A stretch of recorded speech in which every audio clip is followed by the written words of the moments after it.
What's up with the squad? Back with another video. I'm Recklezz, you feel me? Y'all see in the title who's actually,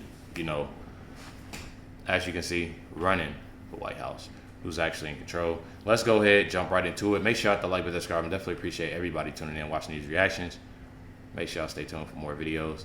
If y'all want to send more videos, make sure y'all look me up on Instagram, LifeWithRecklezz. Y'all can DM me. I'm open to see. And email me at LifeWithRecklezz at yahoo.com. Let's get a video. If you're a regular viewer of the U.S. Report, you know that one of the big meaning of life questions we try to answer every week is just who the hell is running the show at 1600 Pennsylvania Avenue? Well, now we seem to be a little bit closer to an answer. Because first things first, it is definitely not this guy.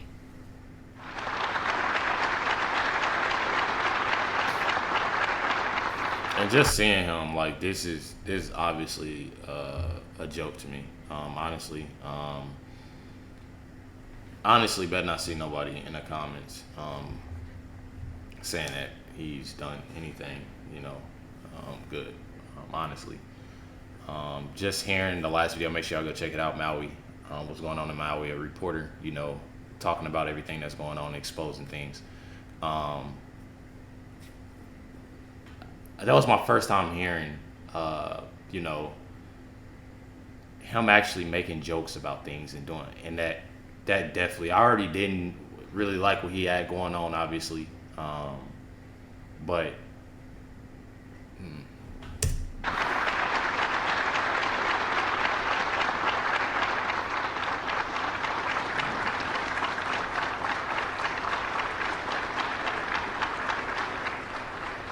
we don't even know what's going on.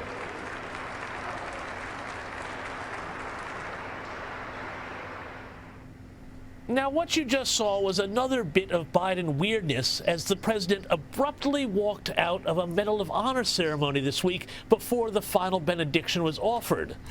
Oh, wow. So I seen that right. I was confused. Like, I don't think he was supposed to, just the way that he was. Yeah.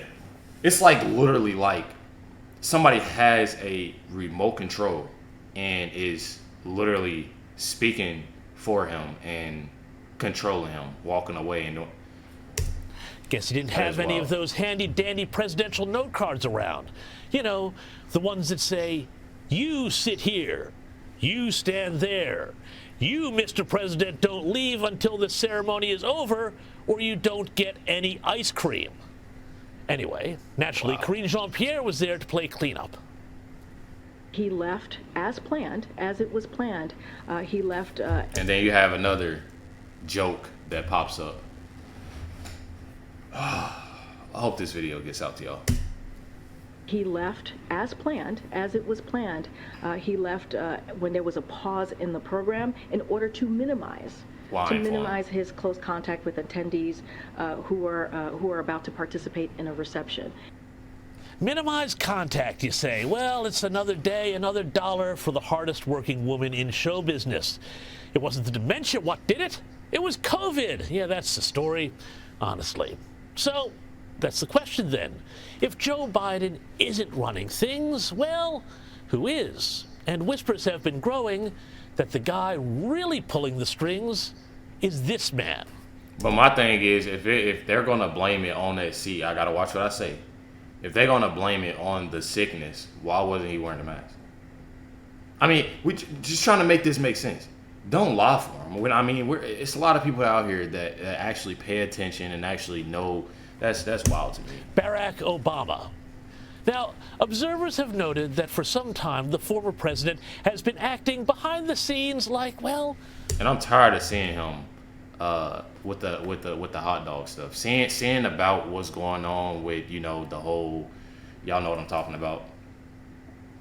This is definitely.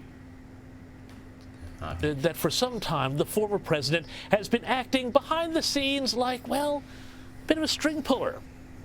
After the Obama's time in the White House was over, and because being a lifetime public servant pays so well, the Obamas bought this mansion in Washington, D.C. Price tag $8.1 million US. Hell of a pension there. This, of course, broke with a long-standing tradition that U.S. presidents, when they're done, go home, like Reagan to California or Harry S. Truman to Missouri. But Obama, not so much. Because, again, when Trump came to power in 2016, Obama was in no mood to leave town. Remember, the effort to stop Trump through the bogus Russiagate hoax came straight out of the Obama White House and the Clinton campaign, which decided to paint the Republican as an agent of Moscow to nobble his chances of becoming president. Now, Hillary's campaign may have paid for the Steele dossier, but it was Barack Obama's CIA director, John Brennan, who in November and December of 2016 helped elevate Russiagate from a failed Clinton campaign ploy to a priority of the American national security apparatus. And he did this, you'll remember, with a hand-picked team of CIA analysts under his direct control who validated his thesis. As biographer David Garrow said, quote, "If Brennan was the instrument, the person who signed the executive order that turned Brennan's thesis into a time bomb under Trump's desk was Barack Obama," unquote. And obviously, he wanted to be around to see it go off. Now, the effort to get rid of Trump ultimately wouldn't succeed until 2020, but of course, having an addled president like Joe Biden, who literally used COVID as an excuse to campaign from his basement, gave Obama all the more reason to hang around D.C. For one thing, he was able to put his people into the executive branch because, as they say in Washington, personnel is policy. That's another way of saying that who you appoint determines how you govern. And as a result, the Biden administration is still, quite consciously and by design, loaded with Obama appointees. Many people have called it a third Obama term. More than 60% of Biden's original official cabinet were Obama appointees. Former Obama-era Secretary of State John Kerry now uses his wife's private jet to fly around the globe to tell us all to eat less meat. Biden's Secretary of State Anthony Blinken got a promotion from deputy in the Obama era. National Security Advisor Jake Sullivan came out of Biden's office when Biden was Obama's VP. Acting Deputy Secretary of State Victoria Nuland, too, is an Obama-era retread, who was, of course, responsible for so many of the foreign policy failings in Eastern Europe that set the stage for Vladimir Putin's invasion of Ukraine. And on and on and on it goes. But it's not just foreign policy. The division, the chaos by design, these are all hallmarks of Obama-era liberalism, and they're being replayed today. And indeed, the whispers around the idea that Barack Obama is basically running the show grew even louder when this happened last year. Barack Obama showed up at the White House. Everyone fawned over him. And the president, the actual de jure president, if not the de facto one, well, he looked lost. Lost. Again, it's circumstantial evidence, but it points to where the real center of power is. Because, never forget, Barack Obama has always been quite open about the idea that he could run the show, have a de facto third term, if only they could find the right guy to be the front man.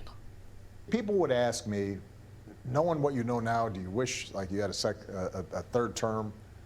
And I used to say, you know what, if I could make an arrangement where I had a stand-in, a front man. You know, when a person is telling a lie, they see what I'm doing? That's what he's doing. Where, you're stumbling over your words.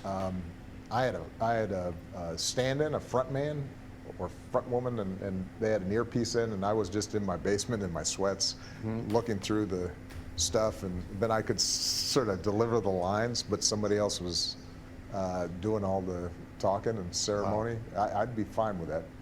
There you go, right there. There you go, right there. Let me know y'all thoughts and what y'all think about this, because I actually think that is, you know, it's true. That's what's going on right there. Seeing everything that's going on, you know, with, you know, Biden, what he's doing and he can't remember this and he's walking like a robot and he don't know what's, I mean, come on. It's the president we talking about. Make sure you hit the like button, that subscribe button. Y'all thoughts on this? Comment down below. Let me know. DM on Instagram, LifeWithRecklezz, or email me, LifeWithRecklezz@yahoo.com. Definitely appreciate y'all. Catch y'all next one.